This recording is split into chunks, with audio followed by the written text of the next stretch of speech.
What happens when a millionaire's reckless bet turns into a life-changing journey? Lex Donovan thought it was just a game, a quick win. But when he marries Amara, a fierce woman with a heart of gold, he discovers the stakes are far higher than he ever imagined. Will love and redemption prevail, or will his past mistakes tear them apart? Before we dive in, let us know, what time are you listening to this and where are you? Drop a comment below. We'd love to hear from you. Alexander Lex Donovan stepped out of his sleek, black Aston Martin, the car's door clicking shut behind him with a soft finality. The evening air of Seattle was crisp, tinged with the faint scent of the bay. But Lex barely noticed. His attention was already locked on the lavish charity gala unfolding before him. The grand ballroom of the Paramount Hotel shimmered with opulence. Crystal chandeliers throwing cascading light across tuxedos, designer gowns, and glasses of champagne that seemed bottomless. Lex adjusted his tailored suit as he entered, his usual smirk firmly in place. It wasn't just confidence. It was the armor he wore in every room he walked into. At 32, Lex had built one of the most successful tech companies in the Pacific Northwest, and he carried his accomplishments like a badge of honor. Success had made him arrogant, but he didn't care. The world rewarded winners, and he intended to stay on top. Lex Donovan, a smooth voice called from across the room. He turned to see Wesley Brooks, his childhood friend turned rival, leaning against the bar with a glass of whiskey in hand. Wesley, always impeccably dressed, had a sly grin that immediately set Lex on edge. "Wes," Lex greeted, striding over, "still managing to coast on that trust fund of yours?" Wesley chuckled, unfazed. "And you're still charming as ever. How's the parade of Instagram models treating you?" Lex shrugged, his smirk deepening. "What can I say? I have a type." "That's exactly what's wrong with you," Wesley said, swirling his drink. His tone was casual, but there was an edge of challenge beneath it. "You've spent your whole life chasing shallow victories. Money, women, power. But I bet you couldn't last 6 months in a real partnership with someone who doesn't fall at your feet." Lex raised an eyebrow, intrigued. Wesley always knew how to push his buttons. "What are you getting at?" "I'm saying," Wesley leaned in slightly, "you wouldn't know what to do with a woman who has substance, someone who's independent, grounded, someone completely out of your comfort zone." Lex laughed, but there was an edge of competitiveness in his voice. "Substance? Grounded? Sounds like code for boring. But go on. I'm listening." Wesley's grin widened. "I'll make it simple. I bet you can't marry a woman like that and keep the marriage intact for 6 months. No divorces, no running away. A real marriage. If you succeed, I'll donate $1 million to any charity of your choice." Lex's eyes narrowed. "And if I lose?" "You donate the same amount," Wesley replied smoothly. "And I get the satisfaction of seeing you fail." Lex considered for a moment, the room's noise fading into the background.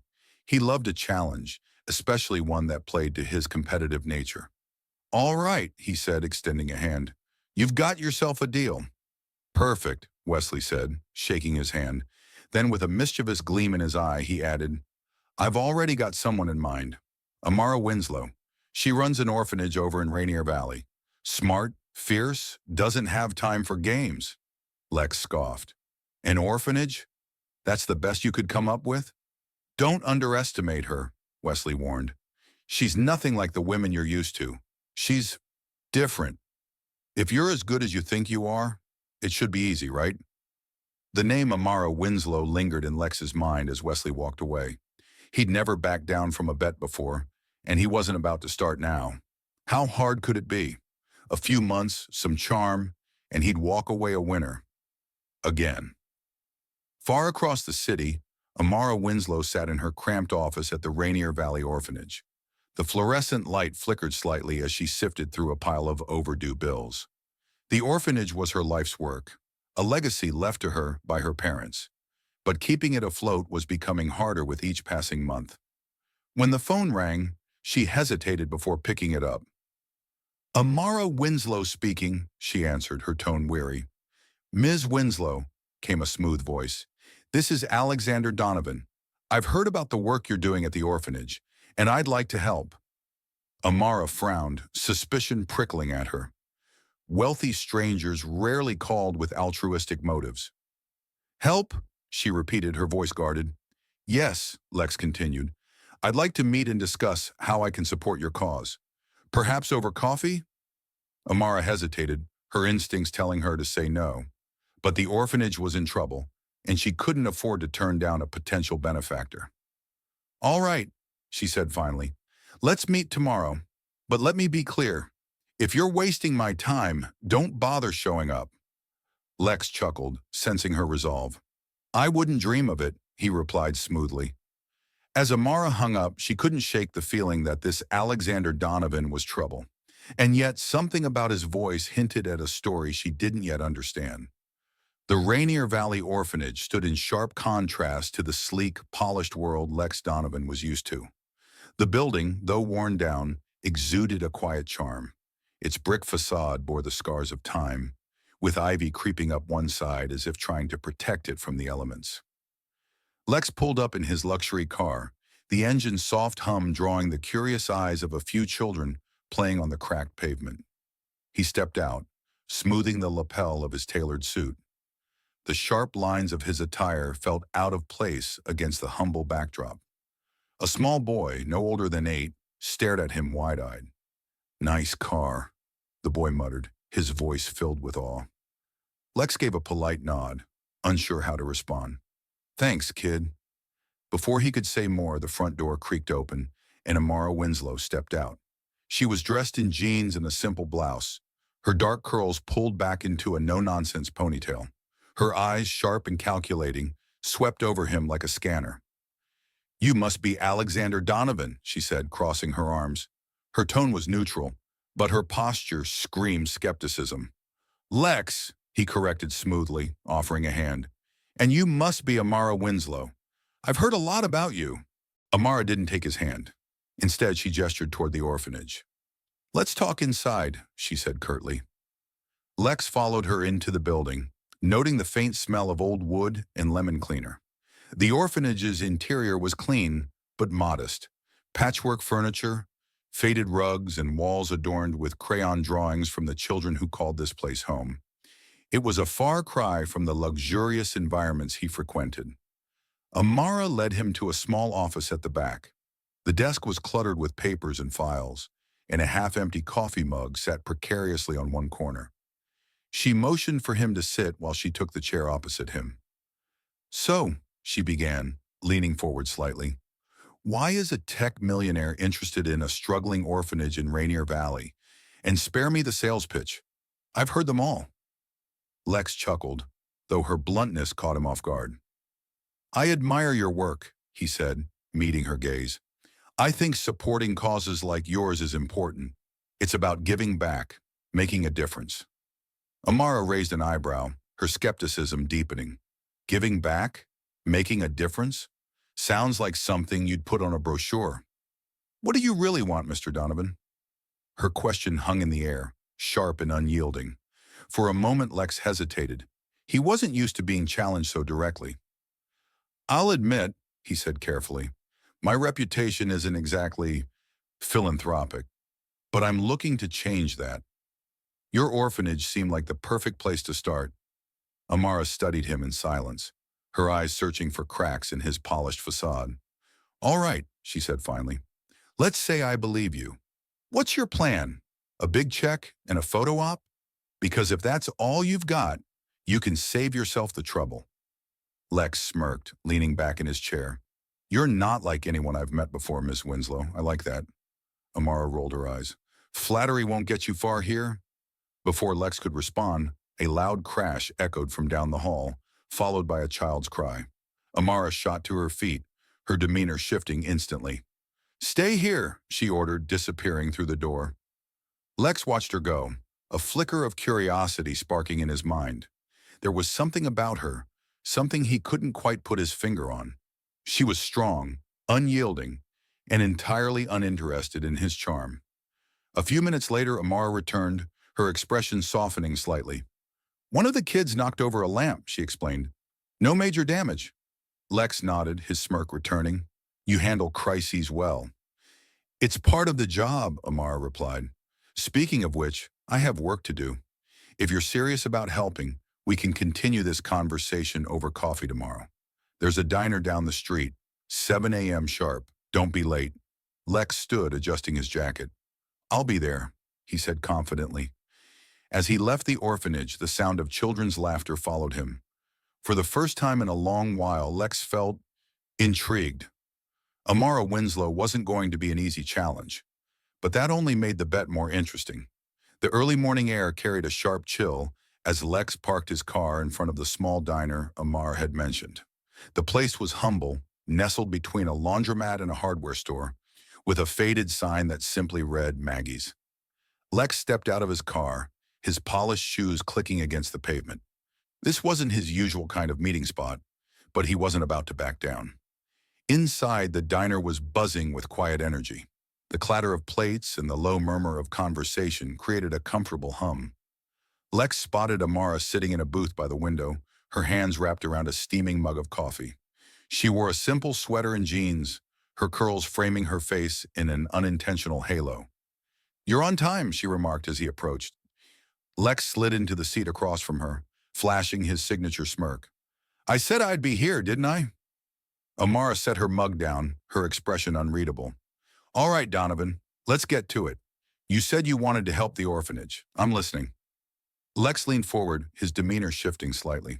This was the moment he had to convince her, not just to accept his help, but to agree to something much bigger. "I've been thinking," he began, choosing his words carefully. "The orphanage needs more than just a one-time donation. It needs sustainable support, a way to ensure its future." Amara's eyes narrowed. "Go on." "I want to propose a partnership," Lex continued, "one that benefits both of us. I'll provide the funding and resources to keep the orphanage running. New facilities, staff, whatever you need. In return," he paused, letting the weight of his next words settle between them. Amara arched an eyebrow, her skepticism clear. "In return for what?" "In return," Lex said, his tone calm but deliberate, "I want you to marry me, just for 6 months." The words hung in the air, the clinking of dishes in the background suddenly seeming louder. Amara stared at him, her face a mixture of shock and disbelief. "Marry you?" she repeated, her voice low but sharp. "Are you serious?" Lex nodded, holding her gaze. "Completely. This isn't about romance, Miss Winslow. It's about optics. My reputation could use a philanthropic makeover. And being married to someone like you, someone strong, independent, and grounded, would send the right message." Amara leaned back in her seat, crossing her arms. "So, let me get this straight. You want to use me as some kind of PR prop in exchange for saving the orphanage?" Lex winced at her bluntness, but didn't back down. "I'm offering a mutually beneficial arrangement. You get the funding the orphanage desperately needs, and I get the public perception boost I'm looking for. It's a win-win." Amara shook her head, a bitter laugh escaping her lips. "You have some nerve, Donovan. Do you really think I'm that desperate?" "The orphanage is on the verge of closure," Lex said softly, his voice losing some of its arrogance. "I've seen the numbers, Amara. Without immediate support, those kids could lose their home. I'm not saying this is ideal, but it's an opportunity, one that could make a real difference." Amara fell silent, her eyes dropping to the mug in her hands. She hated how right he was. The orphanage was drowning in debt, and no amount of bake sales or community fundraisers could save it in time. But the thought of tying herself to a man like Lex, arrogant, privileged, and completely out of touch with her world, made her stomach turn. "What's the catch?" she asked finally. "No catch," Lex replied. "We set clear boundaries. No intimacy, no expectations beyond the arrangement. After 6 months, we go our separate ways. The orphanage keeps the funding, and you're free to move on." Amara stared at him, her mind racing. She didn't trust him. Not completely, but the thought of losing the orphanage, of failing the children who depended on her, was unbearable. 6 months, she said slowly, as if testing the words. "And the orphanage gets everything it needs?" "Everything," Lex confirmed. "On my word." Amara sighed, her resolve crumbling under the weight of the choice before her. "If I agree to this," she said, her voice firm, "the children come first, always.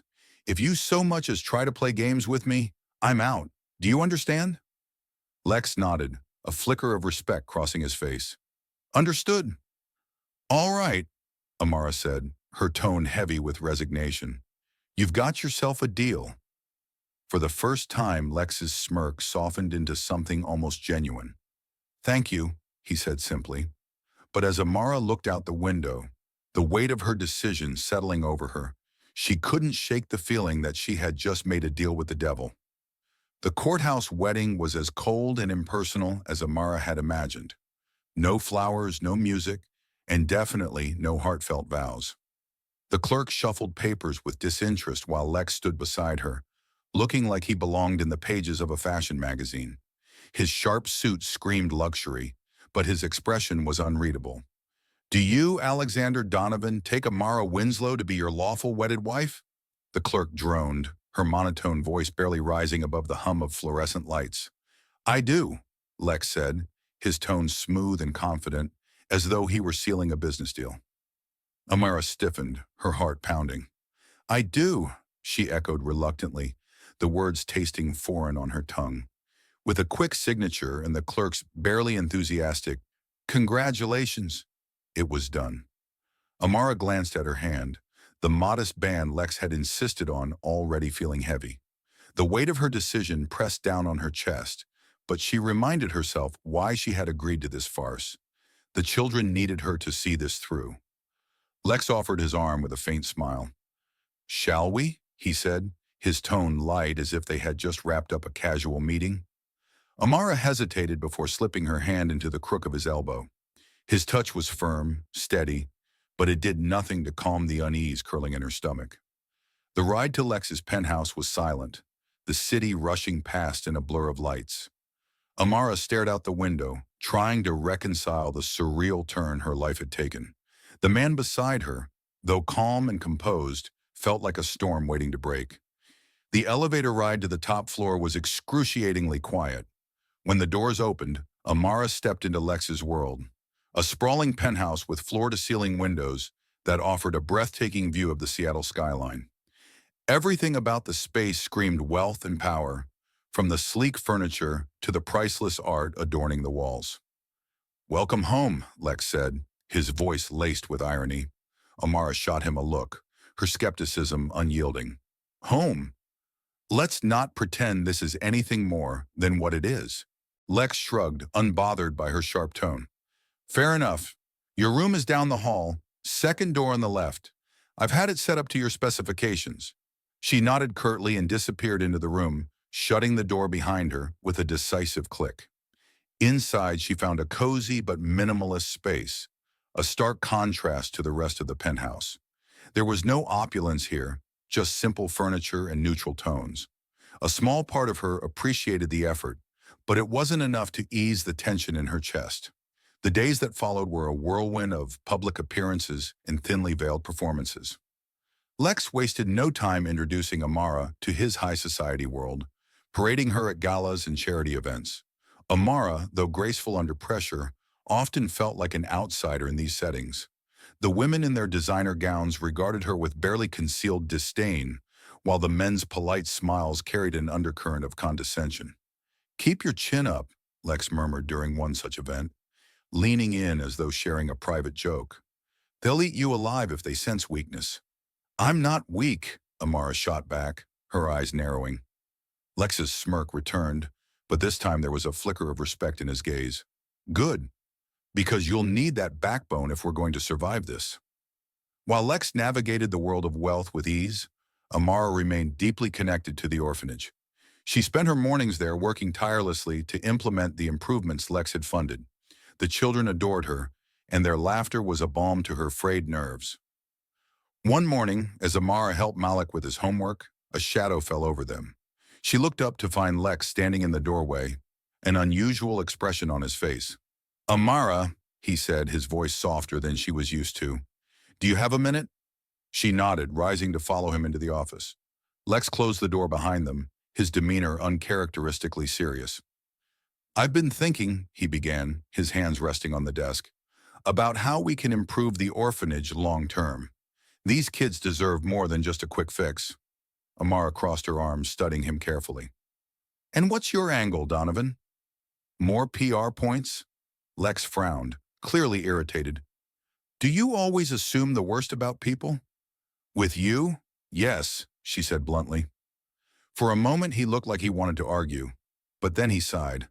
Fine, maybe I deserve that, but I'm serious about this, Amara. I want to help. Amara softened slightly, though her guard remained up. All right, if you're serious, we need to focus on education and mentorship programs. These kids need stability and opportunities, not just a fancy building. Lex nodded, his gaze steady. Then let's make it happen. The days that followed saw a tentative truce forming between them. Lex spent more time at the orphanage, slowly earning the trust of the children and Amara. He even bonded with Malik over their shared interest in technology, helping the boy build a basic robotics kit. Maya Carter, Amara's best friend, remained unconvinced. I don't trust him, she said one evening as they sat on the orphanage steps. Men like Lex Donovan don't change. He's up to something. Amara sighed, exhaustion weighing on her. Maybe, but for now the orphanage needs him, and I'll deal with whatever comes after. Despite her words, Amara couldn't ignore the small, stubborn voice in her heart, whispering that maybe, just maybe, there was more to Lex than she had seen. The morning sunlight filtered through the large windows of the orphanage, casting a golden glow on the bustling activity inside. Children darted through the halls, their laughter echoing against the worn walls. Lex sat at a small table, his sleeves rolled up, surrounded by a chaotic assortment of crayons, construction paper, and giggling kids. Malik sat beside him, meticulously explaining the steps of their latest project, a paper rocket. You're folding it wrong, Malik said with a patient but firm tone, glancing at Lex's slightly misshapen creation. Lex raised an eyebrow, smirking. You're awfully bossy for a 10-year-old. Malik grinned, a mischievous sparkle in his eyes. And you're awfully bad at this for a billionaire. Amara stood in the doorway, her arms crossed, watching the interaction with a mixture of amusement and something softer, something that caught her off guard. She had spent weeks keeping Lex at arm's length, convinced that his presence was purely transactional. But watching him now, surrounded by children who saw him as more than just a wealthy stranger, she couldn't deny he was trying. Lex! Amara called from the doorway, her voice cutting through the chatter of children. It wasn't sharp, but it carried a weight that made him glance up immediately. His smirk faded as he caught her expression, calm but searching, like she was piecing together a puzzle. Of course, he said, rising to his feet. He leaned down, ruffling Malik's hair with a playful grin. Don't let anyone steal my rocket design, kid. Malik rolled his eyes, though a smile tugged at the corners of his mouth. Like anyone would want it. Lex chuckled, but his humor dimmed as he followed Amara out of the room. The quiet click of her office door closing behind them felt like the start of something heavier. Amara leaned back against her desk, arms crossed, studying him with an intensity that made Lex's usual confidence waver. You've been spending a lot of time here lately, she said, her tone measured, almost casual, but her eyes betrayed her curiosity. Lex shrugged, slipping his hands into his pockets. It was his go-to move when he felt exposed, though he'd never admit that. I like it here, he said after a moment. It's different. Different? Amara echoed, tilting her head. Her voice was skeptical but not dismissive. Different from what? Lex hesitated, the words forming slower than usual. From everything, he said finally, his tone quieter. My life is all boardrooms, high-stakes deals, and endless noise. Here it's real. The kids don't care who I am or how much money I have. They just see me. Amara's arms dropped slightly, her gaze softening despite herself. She wanted to dismiss his words, to chalk them up to another charming line, but there was something raw in his voice, something unpolished. It wasn't what she expected. You don't strike me as someone who spends much time reflecting on what's real, she said, her voice softer now, but still laced with caution. Lex let out a short breath, almost a laugh, though it carried no humor. I wasn't always this person, Amara. The one you think I am. He paused, his jaw tightening as if he were debating whether to continue. I grew up in foster care, bounced around a lot, never really had a place to call home. That's probably why I'm so obsessed with control now. I never had it back then. Amara blinked, the confession hitting her like a sudden gust of wind. For all his arrogance and bravado, Lex Donovan had always seemed untouchable, invincible. But now, standing in her modest office, he looked almost human, vulnerable in a way she hadn't thought possible. I didn't know that, she said quietly, her voice steady but tinged with emotion. Why would you? Lex replied, his gaze falling to the floor. People like me, we don't exactly put our flaws on display. It's easier to let everyone assume I've had it easy. Amara studied him, her mind racing. She had spent weeks convincing herself that Lex was nothing more than a privileged opportunist. But now with this piece of his past laid bare, she couldn't deny there was more to him than she had thought. My parents founded this orphanage, she said after a moment, her voice steady but carrying a weight of its own. They believed every child deserved a chance, no matter where they came from. When they passed away, I took over because I couldn't let their work disappear. These kids, her voice wavered for the briefest second. They're my family now. Lex looked up, his expression softening. I respect that, he said quietly, his voice almost reverent. More than you know. Amara turned away, her arms wrapping around herself as if to shield against the sudden vulnerability between them. Respect is easy to say, Lex. It's harder to prove. He took a small step closer, his voice firm, but carrying a sincerity that surprised even him. I'm trying, Amara. For what it's worth, I really am. For a moment, neither of them spoke. The hum of activity from the children in the hall seemed distant, as if the world had narrowed to just the two of them.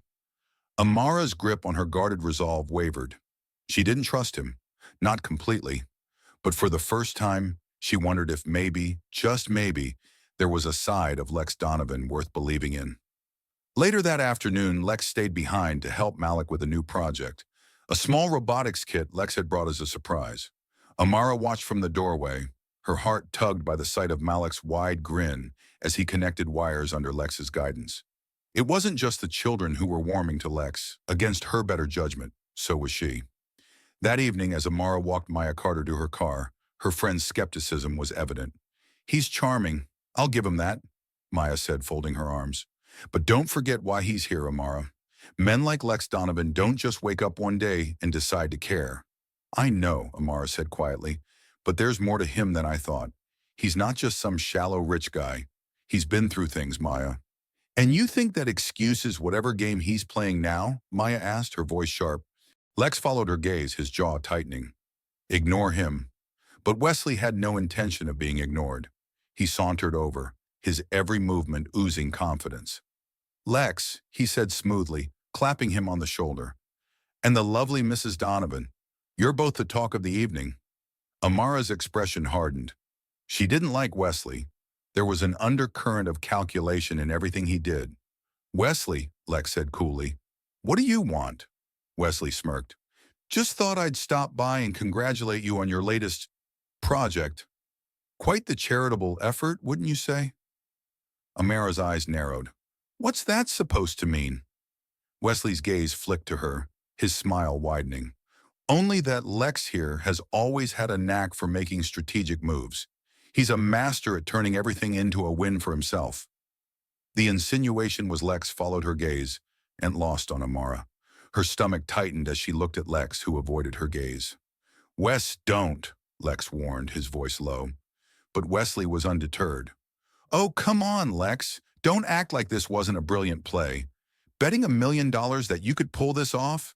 Genius. The air seemed to freeze.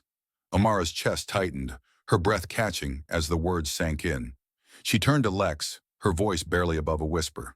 A bet. Amara, Lex began, his face pale. She held up a hand, silencing him.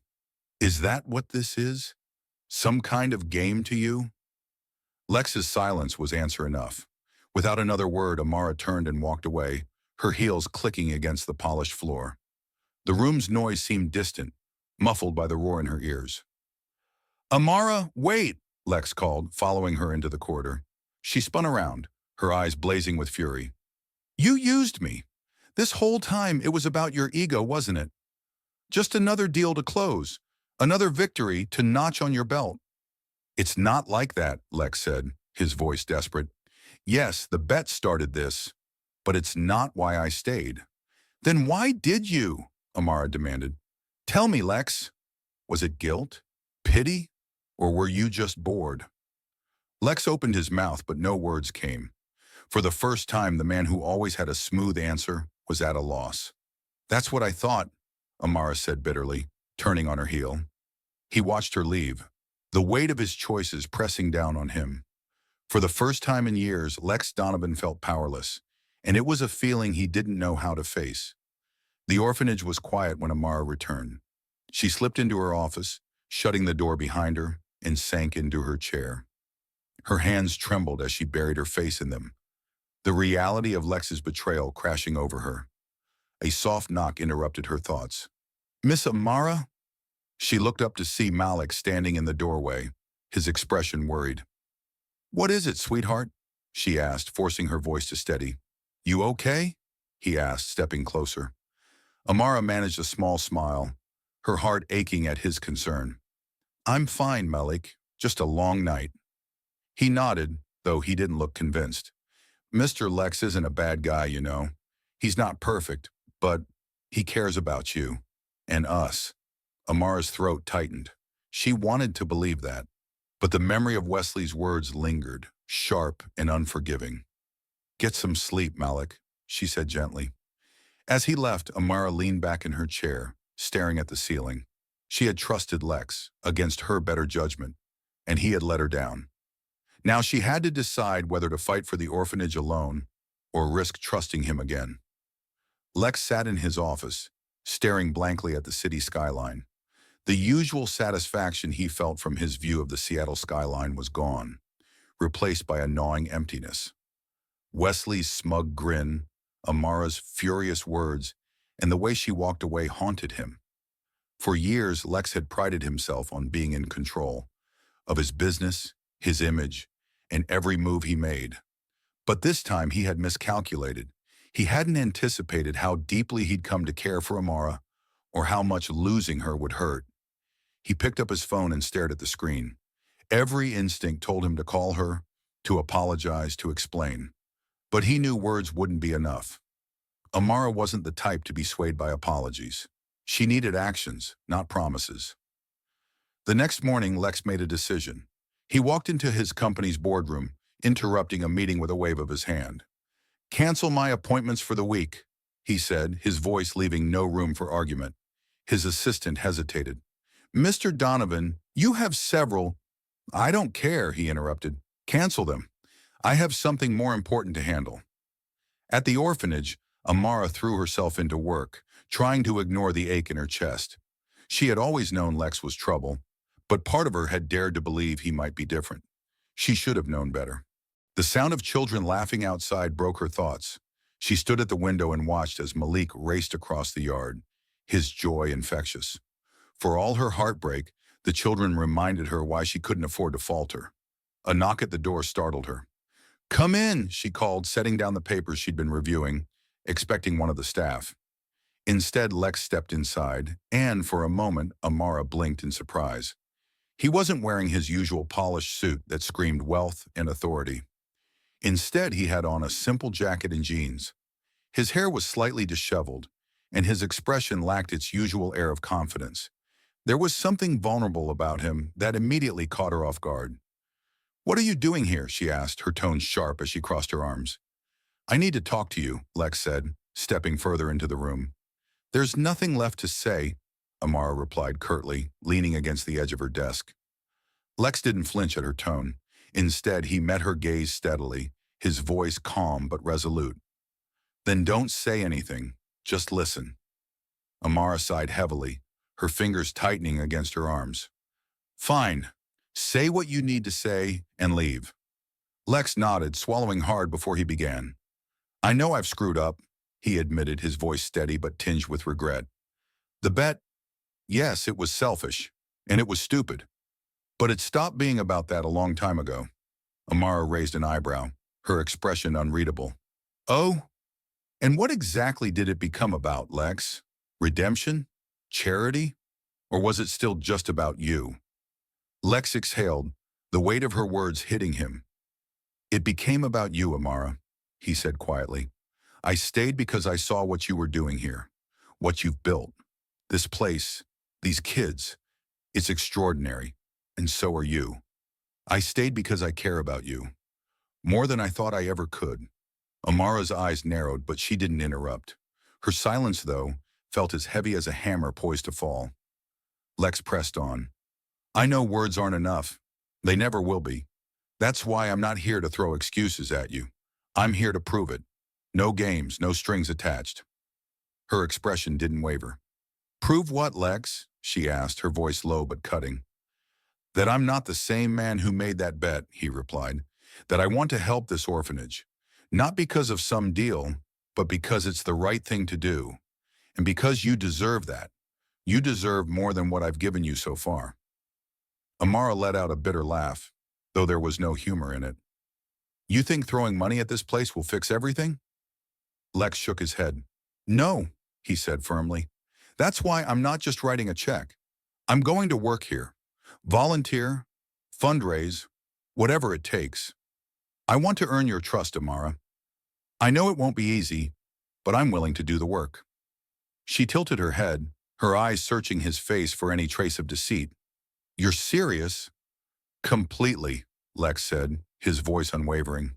Her silence stretched between them, thick with tension and uncertainty. Finally, Amara pushed off the desk and stood tall. All right, she said, her tone guarded. But don't think for a second that this means I trust you. You've got a long way to go, Donovan, and I'll be watching every step of the way. I wouldn't expect anything less, Lex said, a small, hopeful smile breaking through the seriousness of his expression. For a moment, neither of them spoke. The air between them felt charged, not with anger, but with something heavier, something unspoken. Don't let these kids down, Amara said finally, her voice softening just a fraction. They've had enough of that in their lives already. I won't, Lex promised, his tone carrying the weight of his sincerity. Not ever. As she turned back to her desk, Amara's guarded expression remained, but something in her eyes flickered, a glimmer of hope she wasn't ready to fully acknowledge. Lex saw it, though, and it gave him a renewed sense of purpose. He left the room quietly, but for the first time in years, he felt like he was exactly where he was supposed to be. And he knew deep down that the hardest work was only just beginning. Over the next few days, Lex kept his word. He showed up at the orphanage every morning, ditching his usual polished appearance for a more practical look. Comfortable jeans, rolled-up sleeves, and sneakers that looked out of place on him, but were oddly endearing. He threw himself into the work without complaint, whether it was sorting through piles of donated clothes, fixing squeaky swings, or painting walls that hadn't seen fresh color in years. The children took to him quickly, Malik most of all. The boy shadowed him whenever he was around, hanging on Lex's every word during their robotics sessions. Lex had brought a second-hand robotics kit from his company, and the way his eyes lit up as Malik tinkered with circuits and wires made Amara pause more than once. But while the kids welcomed him with open arms, the staff, and Amara, remained watchful. Maya, ever the skeptic, pulled Amara aside one afternoon as they watched Lex push a group of kids on the swings. He's charming, I'll give him that, Maya said, her voice low but pointed.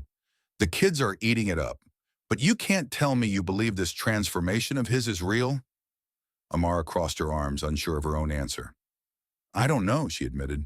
Her tone was softer than Maya expected. But he's trying, and for now, that's enough. Maya raised an eyebrow. Just don't let your guard down too much. Guys like him, they're great at making you believe what they want you to see. Amara nodded, her gaze lingering on Lex. He was laughing now, his usual smirk replaced by something warmer, something genuine. For the first time in weeks, she wondered if maybe she'd been too quick to write him off. That evening, the orphanage was quiet. The children had long since gone to bed, their laughter replaced by the soft hum of crickets outside. Amara sat on the worn couch in the common room, a stack of grant paperwork spread across her lap. The overhead light flickered faintly, casting long shadows across the room. Lex was across the room, crouched over a broken lamp. He was fiddling with the wiring, his brow furrowed in concentration. The sight was so far removed from the man she'd first met, the arrogant millionaire who wouldn't dirty his hands for anything, that it almost made her smile. Almost. "Why are you really doing this?"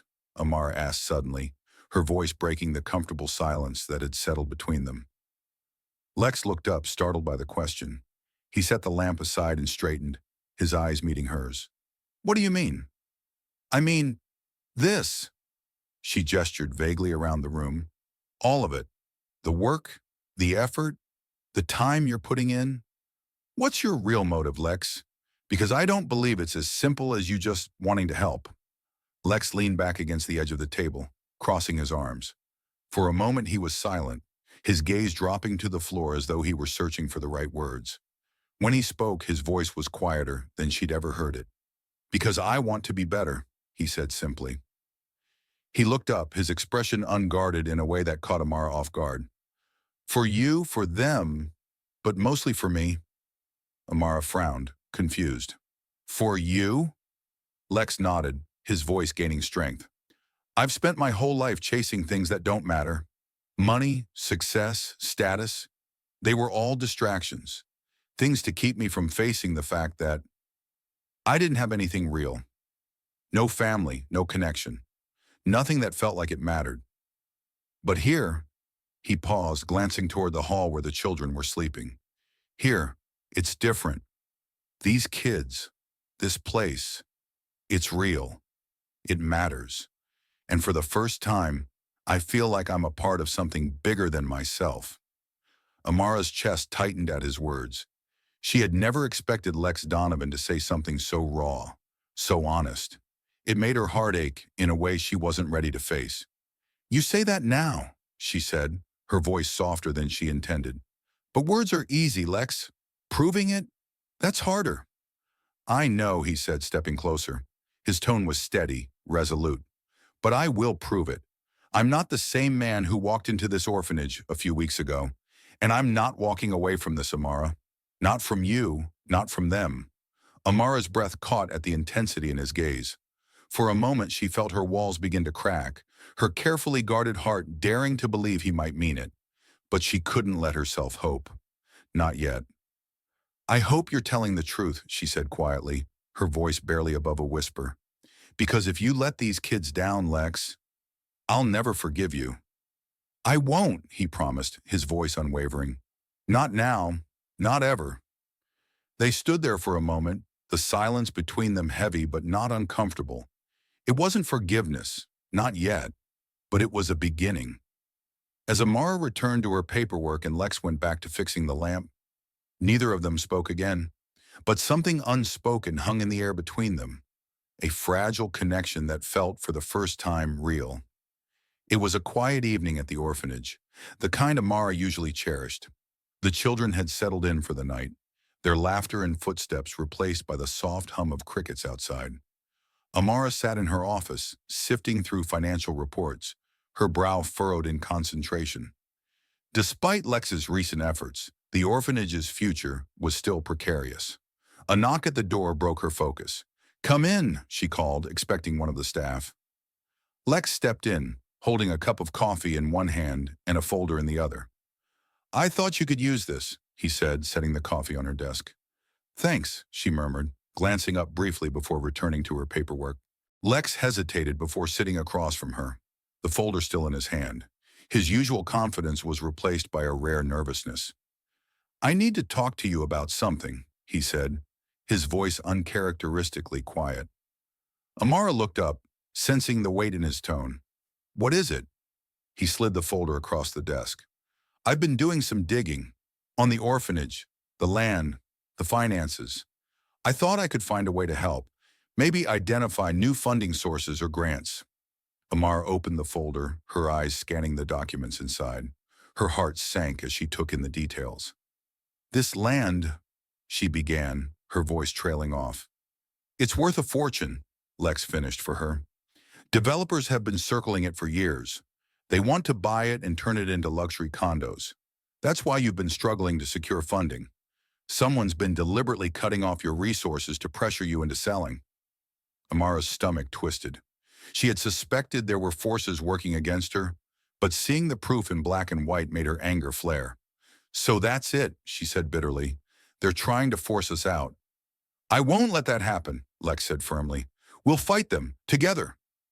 Amara closed the folder, her hands trembling slightly. You don't understand, Lex. This orphanage isn't just a building. It's a legacy. My parents founded it to give kids like me, kids like you, a chance. If we lose this place, we lose everything they worked for. Lex reached across the desk, his hand brushing hers. We're not going to lose it, I promise you, Amara. I'll do whatever it takes to protect this place. For a moment, Amara let herself believe him, but the weight of her responsibilities, combined with the betrayal she had felt weeks earlier, made it hard to trust completely. The next day, Lex dove into action. He met with legal advisors, reached out to potential donors, and even began rallying the community. His determination was relentless, and for the first time, Amara saw the full extent of his capabilities being used for something selfless. But the battle wasn't just financial. The developers weren't going down without a fight. Anonymous letters began arriving at the orphanage, warning Amara to accept the inevitable. Contractors showed up uninvited, claiming they were surveying the land. One evening after a particularly long day, Amara found Lex in the common room, sitting with Malik. The two were engrossed in conversation, the boy's laughter cutting through the tension that had filled the orphanage for weeks. Amara, Lex said when he noticed her, come sit with us. She hesitated before joining them, her exhaustion evident. You're working too hard, Lex said gently. You're one to talk, she replied, a small smile tugging at her lips. Malik looked between them, his eyes shining with curiosity. You guys fight like grown-ups on TV, but you like each other, don't you? Lex chuckled while Amara shook her head, her cheeks flushing. Go to bed, Malik, she said, ruffling his hair.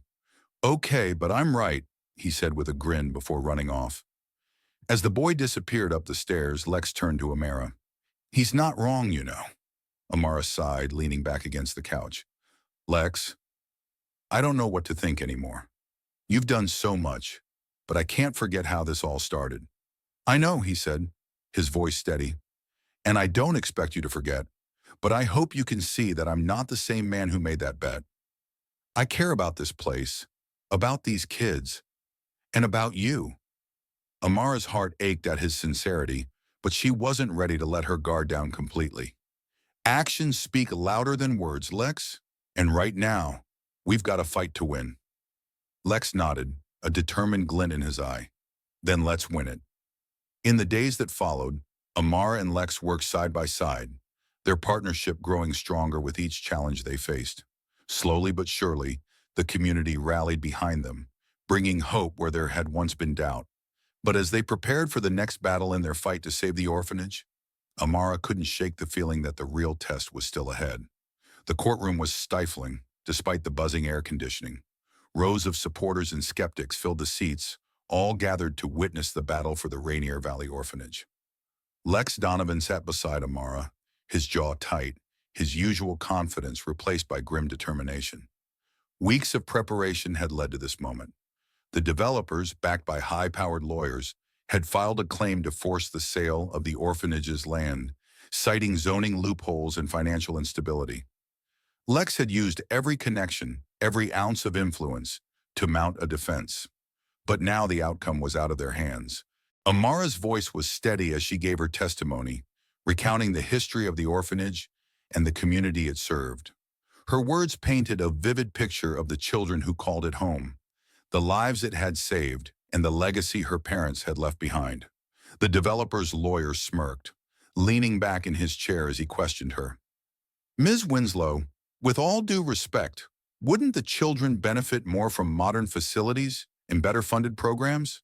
Selling this land could provide all that and more. Amara's eyes burned with controlled anger.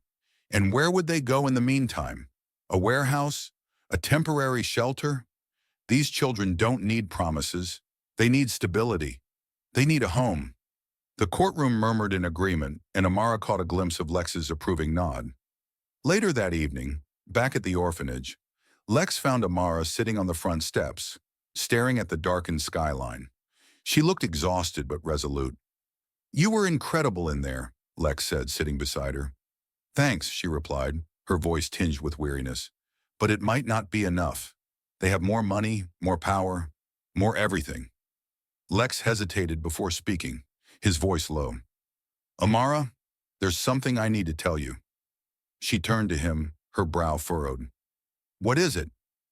"I've been fighting them in court, but Wesley, he's not done," Lex admitted. "He's planning to go public with the bet. If he does, it could destroy everything we've worked for." Amara's stomach dropped. "Why would he do that?" "Revenge," Lex said simply. "He thinks I've betrayed him, and this is his way of getting back at me. But it won't just hurt me. It'll hurt you, the orphanage, the kids, everyone." Amara stood abruptly, anger flashing in her eyes. "So what's the plan, Lex? What are you going to do to stop him?" "I'm going to tell the truth," he said, standing to face her. "I'll go public first. Admit to the bet, own up to everything. It's the only way to take the power away from him." Amara stared at him, her emotions a whirlwind. "Do you have any idea what that could do? To you? To us?" "Yes," Lex said firmly, "but I won't let him use this against you. I won't let him ruin what we've built." The next morning, the press conference room was a sea of chaos. Camera lenses glinted under the harsh overhead lights, and reporters jostled for position, their murmurs filling the space like an anxious hum. Lex Donovan stood off to the side, adjusting his tie with a calmness he didn't feel. His heart pounded, each beat a reminder of the magnitude of what he was about to do. The sound of a microphone crackling brought the room to attention. Lex stepped up to the podium, his face a mask of somber resolve. The clicking of cameras filled the air, capturing every angle of the man who had once been untouchable.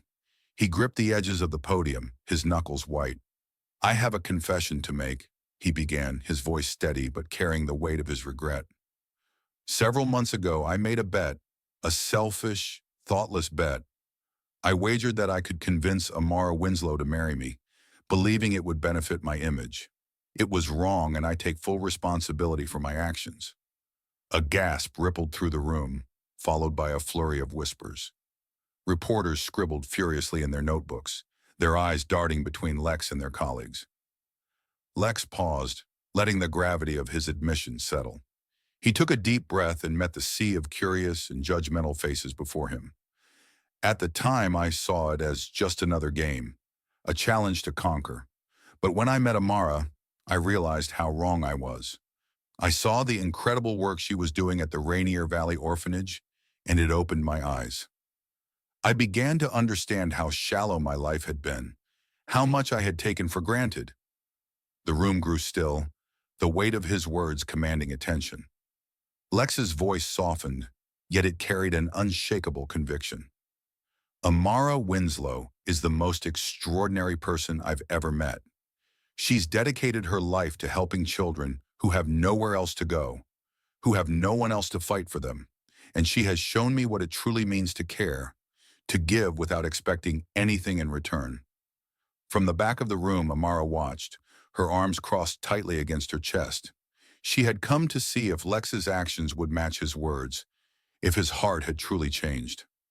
As she listened, her own heart pounded, each word sinking deeper. "This isn't about me," Lex continued, his voice firm. "It's about the children who call the orphanage home. It's about saving a place that means everything to this community. And it's about standing beside Amara, not just as her supporter, but as someone who believes in her mission with every fiber of my being." The crowd murmured again, but this time the tone was different, less skeptical, more curious. Lex leaned forward slightly, his gaze scanning the room. "I've made mistakes," he admitted, "but today I stand here owning those mistakes and asking for the chance to make things right. Not for myself, but for the people who deserve it, for Amara, for the kids." As Lex stepped back from the podium, the room erupted into a cacophony of questions. Mr. Donovan, how will this affect your company? One reporter shouted. Does Ms. Winslow know you're doing this? Another called out. Lex ignored them all, his focus shifting to the back of the room where Amara stood. Their eyes met across the crowd, and in that moment, everything else faded. Amara's throat tightened, her emotions a whirlwind.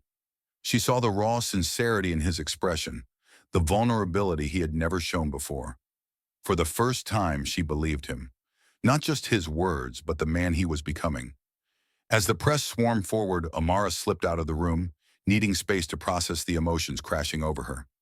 Outside, the air was crisp and cool, the city's hum providing a strange sense of grounding. A few minutes later, Lex found her leaning against the side of the building. He approached cautiously, his usual confidence replaced by quiet apprehension. Amara, he said softly. She turned to face him, her eyes searching his. You didn't have to do that, she said, her voice trembling. Yes, I did, Lex replied. You deserved the truth, and so did they. She studied him, her heart conflicted, but no longer closed. That was a big risk, Lex. You just put everything on the line. I'd do it again, he said without hesitation. For you, for the kids, for this place, I'd risk everything. Amara felt tears prick the corners of her eyes, but she refused to let them fall. Instead, she took a step closer, her voice soft but firm. If you're serious about this, about us, you have to keep proving it. Not just today, but every day. I will, Lex promised, his voice steady, for as long as it takes. And for the first time, Amara felt the walls around her heart begin to crumble. The fallout was immediate. Wesley released his accusations, but Lex's public confession had stolen their power. The media turned on Wesley, framing him as a vindictive opportunist. Meanwhile, donations poured in for the orphanage, the community rallying behind Amara and Lex's cause. In the courtroom, the developer's case crumbled under public pressure. The judge ruled in favor of the orphanage, securing its future. That evening, the orphanage was alive with celebration. The once quiet hallways now echoed with laughter, music, and the delighted squeals of children. Strings of twinkling lights crisscrossed the courtyard, casting a warm glow over the scene. Tables laden with food and homemade desserts stretched along the edges of the gathering, and colorful decorations, crafted by the children themselves, fluttered in the gentle evening breeze. Lex stood near the perimeter, his hands in his pockets as he observed the scene. He had never felt so out of place, and yet so deeply connected. His eyes followed Amara, who was in the center of it all, her radiant smile lighting up the night. She laughed as she twirled with one of the younger girls, her joy spilling out in a way that made the rest of the world seem to dim. She was beautiful, not in the polished, manufactured way he had once chased, but in a way that was raw and real. She carried her strength like armor and her kindness like a beacon, and Lex found himself completely captivated. As if sensing his gaze, Amara turned toward him, her laughter softening into a smile. She excused herself from the children and walked over, the hem of her simple dress brushing against the grass.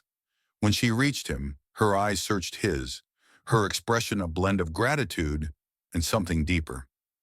You really did it, didn't you? She said, her voice quiet but filled with wonder. Lex shook his head slightly, his gaze unwavering. We did it, he corrected, his tone as steady as the truth behind his words. Amara nodded, the weight of everything they had been through settling between them. She looked around at the children, carefree and happy, and then back at Lex. You've changed, she said softly. I see that now. Lex took a step closer, his usual confidence tempered by vulnerability. I had a good reason to, he said, his voice raw with sincerity. Amara, I know I've made mistakes, big ones. I came into this with all the wrong intentions. But now I can't imagine my life without you. Without this. Her breath caught as his words sank in. I've never been more certain of anything, Lex continued, his voice unwavering. I love you, and I want to spend the rest of my life proving that to you. Amara's eyes glistened, her heart swelling with a mix of emotions she hadn't allowed herself to feel in years. She had spent so long guarding her heart, so long keeping others at a distance. But here, now, Standing in front of the man who had turned her world upside down, she couldn't deny the truth any longer. "I love you too, Lex," she said, her voice trembling with emotion. "But if we're doing this, it has to be real. No bets, no games, no hidden agendas." Lex reached for her hand, his touch gentle but firm. "Only real," he promised, his words a vow as much as a plea. Amara searched his face, and in his eyes she saw something she hadn't expected. Not just love, but a deep, abiding respect. The walls around her heart cracked just enough to let him in. They stood there, the hum of the celebration fading into the background. Around them, the world carried on, music playing, children laughing. But in that moment, it felt as though time had stilled. Amara leaned into him, resting her head against his chest. Lex wrapped his arms around her, holding her as if the world depended on it. The weight of their journey, their struggles, and their redemption hung in the air like a shared secret. For the first time in a long while, Amara felt the steady pulse of hope.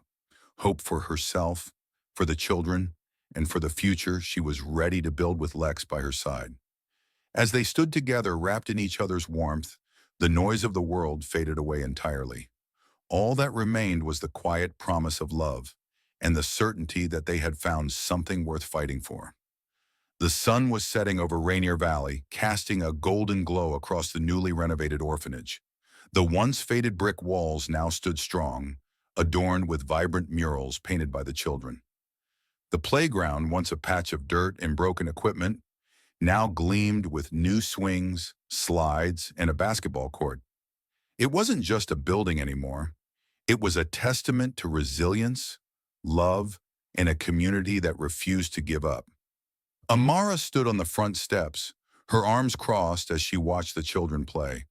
Her heart swelled with pride and relief. They had done it. The orphanage was safe, and its future secure. Behind her, Lex approached quietly, holding 2 cups of coffee. "For you," he said, handing her one. She took it with a smile. "Thanks." They stood in silence for a moment, the sounds of laughter and the distant hum of the city filling the air. "Does it feel real yet?" Lex asked. Amara let out a soft laugh. "Not entirely. I keep expecting something else to go wrong." "Nothing's going to go wrong," Lex said firmly. "Not if I can help it." She turned to look at him, her expression softening. "You've already done more than I ever thought possible.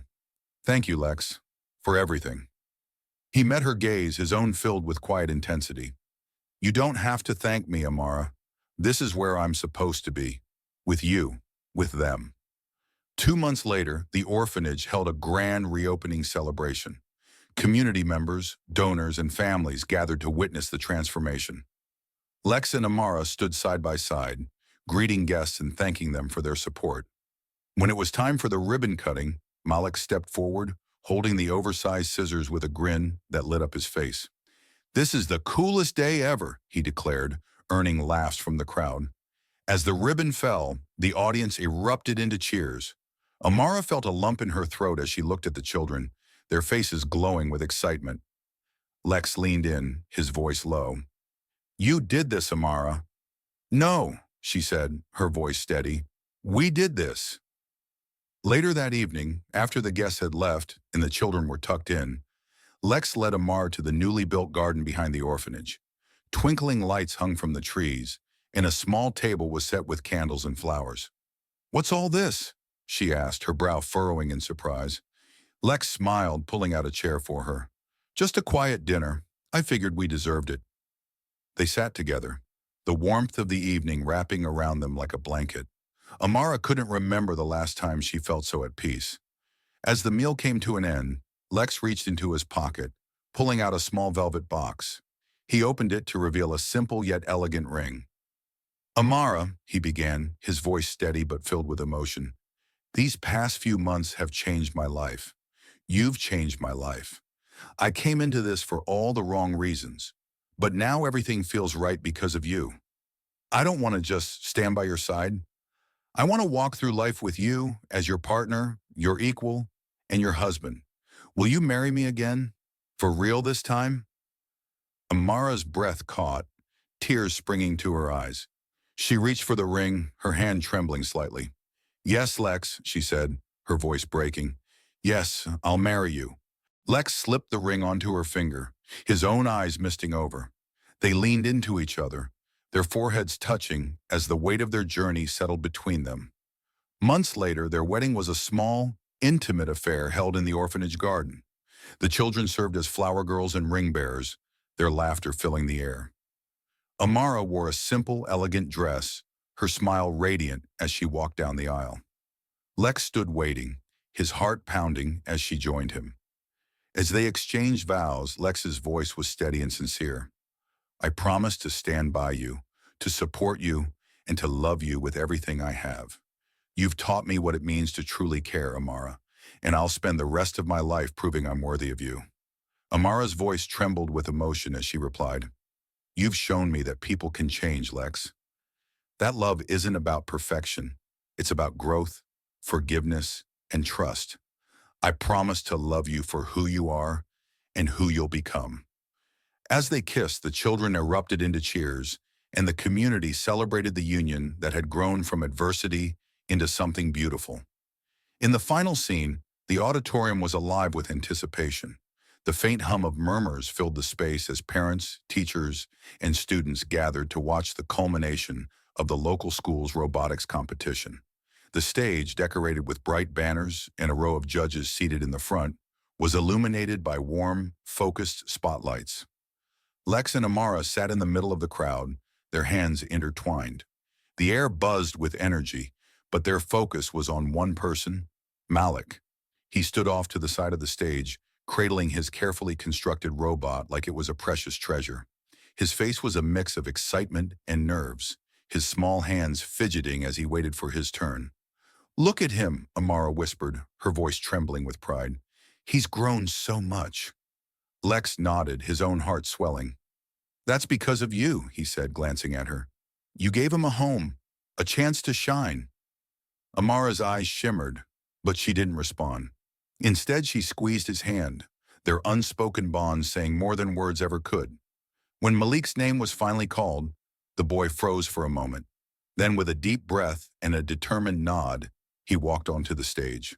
The crowd clapped politely, but to Lex and Amara, it felt like a thunderous ovation. Standing in front of the microphone, Malik cleared his throat. Hi, my name is Malik, and this is my robot, Sparky. His voice was shaky at first, but it grew stronger with each word. Sparky is designed to help with small household tasks, like picking up toys or delivering snacks. I built him because I think everyone should have a helper, someone who makes life just a little easier. The audience chuckled warmly, charmed by his sincerity. Malik pressed a button on the robot's remote, and Sparky sprang to life. The small machine whirred and moved, its mechanical arms picking up a toy block and delivering it to one of the judges. The crowd erupted into applause, and Malik beamed, his face lighting up the entire stage. Amara felt a tear slip down her cheek, her chest tight with emotion. He did it, she whispered, her voice thick with pride. Lex leaned closer, his own eyes glistening. He more than did it. He's a star.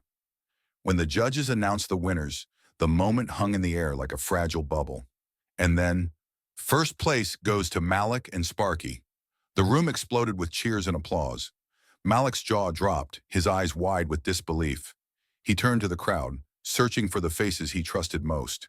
When he found Lex and Amara, he grinned so broadly it looked like his face might split in two. Lex and Amara shot to their feet, clapping and cheering louder than anyone else. That's our boy, Lex shouted, his voice carrying through the room. As Malik stepped off the stage, clutching his trophy, he ran straight into Amara's open arms.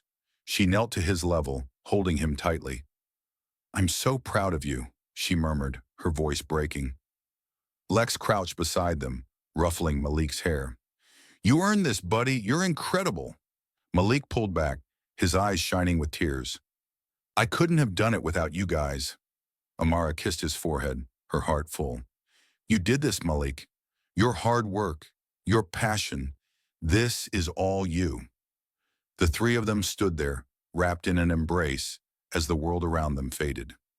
Later, as the crowd began to disperse, Lex and Amara stepped outside, hand in hand, while Malik ran ahead, chattering excitedly about his plans for his next project.